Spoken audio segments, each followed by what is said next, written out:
Alright, now I'm back with another review for you guys, and this time we got Joe Scarlett. This review is also brought to you by Oversized Boxes, because let me just show you something here. I had to bend it to fit it in my little area. I get that they're trying to have all that, and like maybe some people inbox collectors, but for inbox collectors, that's a lot of like surface area, bro. That's crazy. But it's good looking packaging. You're not really missing anything up here. It's just kind of black up there, but luckily it happens to fit right there where you can see everything you need to see. You can see all our accessories in there. No bone. She has interchangeable ones, which is kind of cool. She's got a little bio. Pretty cool. Just kind of show some other characters down here.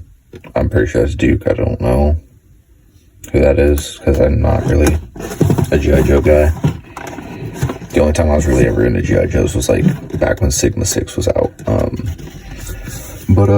Let's go ahead and run it through the little IDA system. Is the figure in good shape? Does the figure function as intended? Everything that's included with the figure, plus scaling, and then just my final thoughts. Usually a little pose at the end when I'm talking about it too, unless I forget. And here she is out of package, and like, is the figure in good shape? I can't see anything wrong with her. I don't see any paint issues or anything like that. As far as I can tell, no QC issues.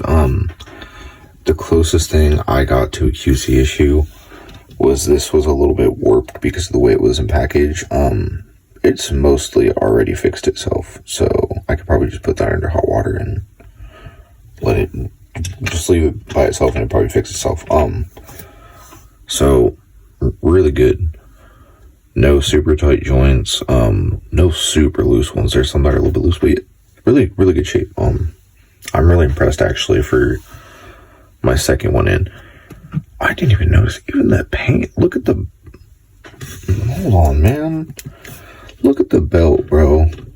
You see the bullets painted on there? That's really cool. But I'm turning it fast to be respectful, but like paint looks all good. Pretty good design. Like she could use a little wash and stuff, but whatever. Again, not a QC issue, but this right here was like down here and like randomly popped down here, and I was like, what the hell? What happened? And I was looking on the package and it shows it being like up here, but you put it up here, it kind of gets caught on our butt.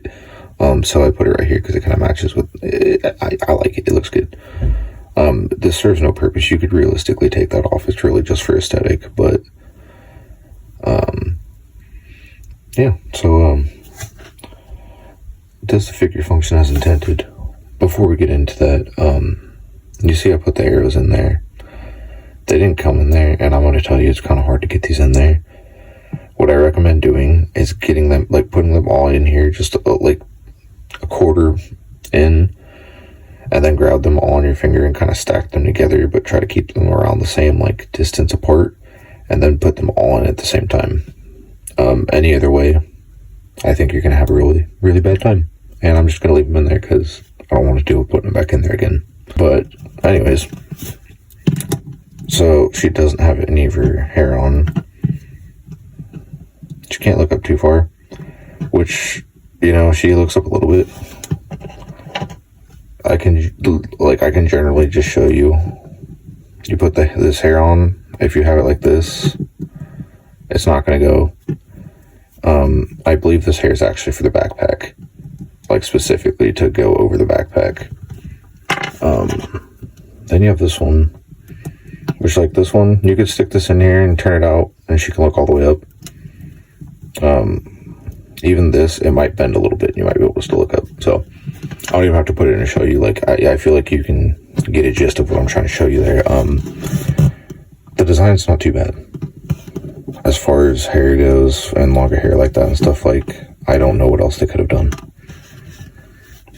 Like there's not many ways around it besides just giving her like soft hair.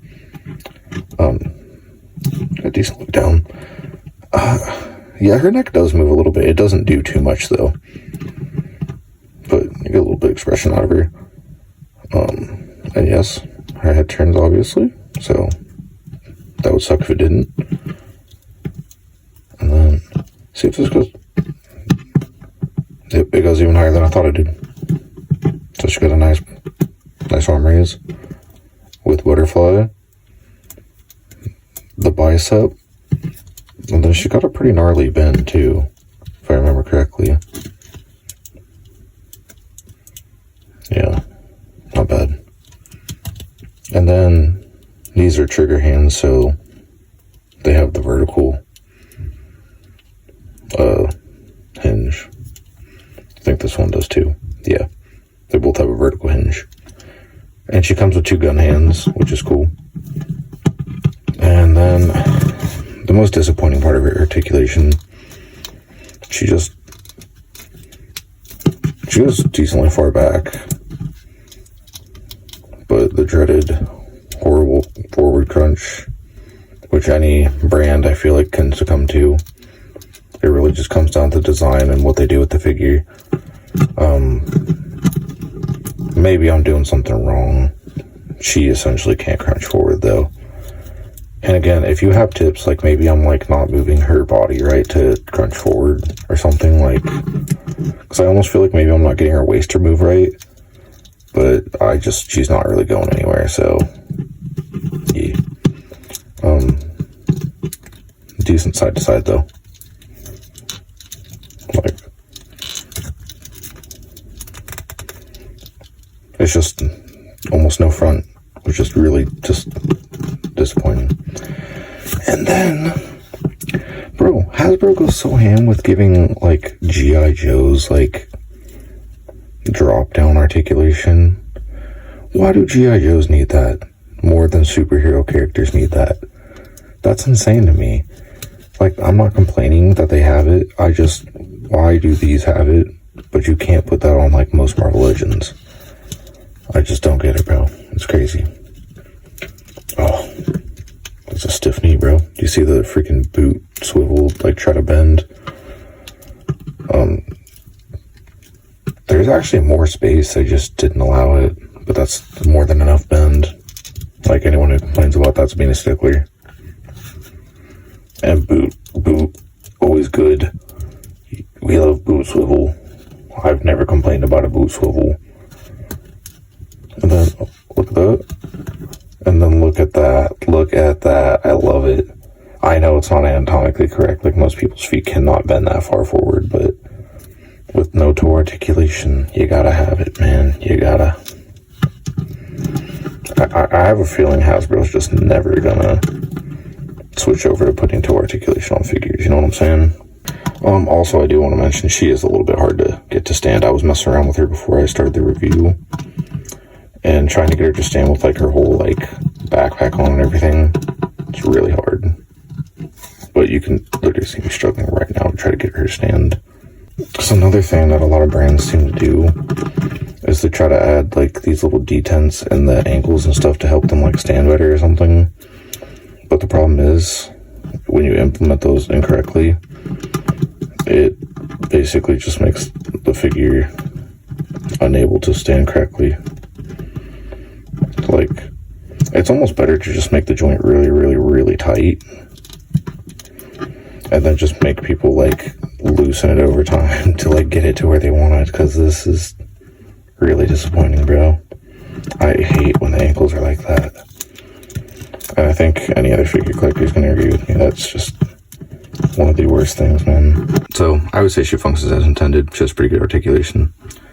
So I guess we'll start off with her hair. You got these.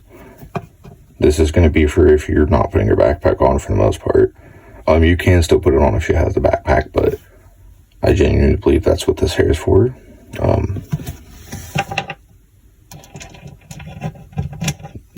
Then you got your two-fisted hands so she can, beat the crap out of someone. I'm sure Scarlett's, totally capable of beating the crap out of people because she's a G.I. Joe. I don't know anything about G.I. Joes, man. I don't know what she does. But she looks like a badass, so. You can't see it that well, but these are different colored, like they're not the best paint job, so it's not very like metallic colored or anything. And there could definitely be like a wash on it. Oh, so here's a crossbow. I don't know if there's just a way to store it and it just doesn't tell you because there's no instructions, but this comes apart, which you could almost use this as like a Star Wars blaster. But that just clicks in. I don't know if this is like an M15 or what it's supposed to be, but realistically, modern day, she would not be using this, I don't think. It should be an M4. And maybe it is. It just looks way too big for an M4. I'm not an expert. I have shot 5.56, and like I'm saying, this looks a little bit big, but I could definitely be wrong. But I also know there are different like calibers you can run through like a similar build of the 5.56 like design style. I don't know, man. Someone's probably gonna flame me in the comments now. Again, I'm not a gun guy. I've shot guns a few times, but either way, it's dope. Did I say M15? I meant M16, but even then, now that I think about it, it's definitely not an M16, but I have no idea what this is, bro. It looks cool. I've seen other G.I. Joes that had this gun in there. I don't know what it is. It looks cool. I'm assuming this is supposed to be like a big caliber firearm. Where would you even load this from? Is it like a top loader? Does it use like a strip clipper? A clip stripper? I don't know, man. Someone tell me in the comments what this is. This does not resemble any gun I'm like familiar with. And then you got the backpack, which actually serves as the, I'll just show you. If you've never gotten a G.I. Joe, it'll have these on there, and you can stick it through where the trigger is, and then it just holds the gun. It's pretty dope. I recommend being a little bit careful, though. It does come with a stand, so. I don't care about these types of stands, personally. If the figure really cannot stand, then yeah, I guess it's nice to have it. But overall, flight stands. Even if a character can't fly, they need to do air poses sometimes, man. You know what I'm saying? But let's go ahead and do some scaling on her. And here she is with Doc. I can't remember the rest of his name because it's been so long since I reviewed him and I don't have the packaging anymore. But I don't know either of their heights either, so you know what really grinds my gears, brother? Okay, she fell over. Fair enough. But that being said, let's alter her pose. We'll talk about it while I'm doing that. So, like I said, I was messing around with her before I even started the review because I always like to do that just to kind of see what's going on with them, you know, see how well they stand, how long, like if they can hold poses, whatever. I just put her gear on, was just trying to get her to stand. I have a feeling she's going to fall over again. I guess I could have utilized her stand. But anyways, just getting her to stand was a little bit of an issue. You know what the issue is here. I know how to fix it. Anyways, though, I was trying to get her to just hold a regular stand with her gear on. And it was kind of hard to get her to just stand in just a regular standing pose. She falls over, obviously, but just base getting her to balance was way easier. It was really weird, actually.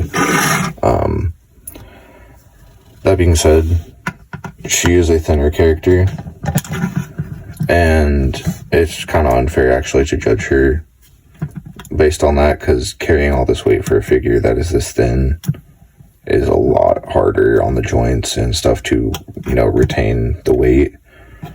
So